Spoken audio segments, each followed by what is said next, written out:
Falando agora sobre, dando continuidade à nossa revisão de geometria analítica e falando agora sobre retas concorrentes e perpendiculares, considere, por exemplo, deixa eu escrever aqui, retas concorrentes,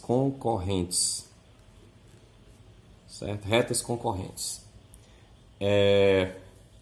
Considere, por exemplo, essas duas retas, y igual a x mais 1 e y igual a menos x mais 1.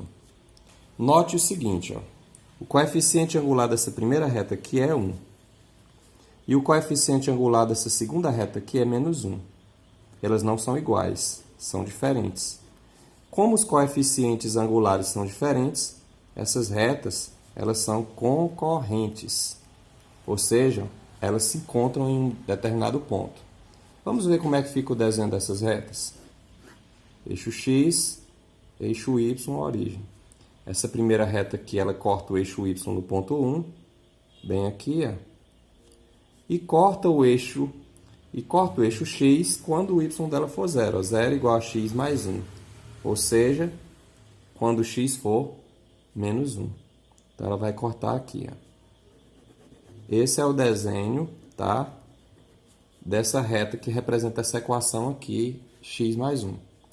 A equação y igual a menos x mais 1 também vai cortar no eixo do y no ponto 1, bem aqui, ó, também, nesse mesmo ponto. E no eixo x, basta trocar o y por 0. Ó. Basta trocar o y por 0.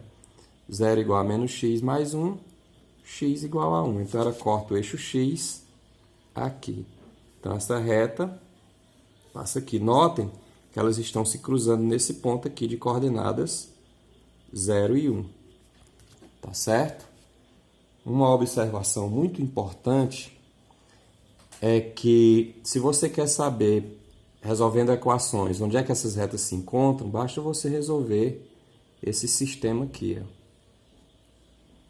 Quando você resolve, por exemplo, pelo método da comparação, olha só, x mais 1 igual a menos x mais 1, você obtém o seguinte, 2x igual a 0, x igual a 0 sobre 2, x igual a 0. Substituindo na equação de cima, por exemplo, você tem y igual a 0 mais 1, y igual a 1. O que é que isso significa?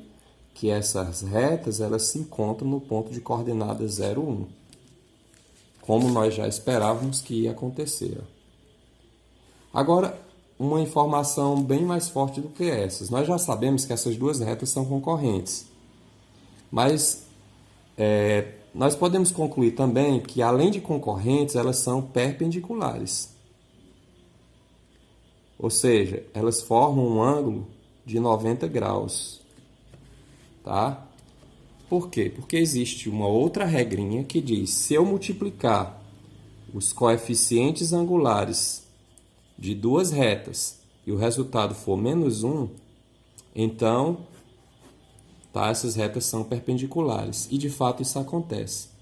Quem é o coeficiente angular da reta de cima? 1. Quem é o coeficiente angular da outra reta? Menos 1. Quanto é 1 vezes menos 1? Menos 1. Veja, o resultado deu menos 1, significa que o ângulo entre essas duas retas aqui é um ângulo de 90 graus e, além de concorrentes, essas retas são perpendiculares.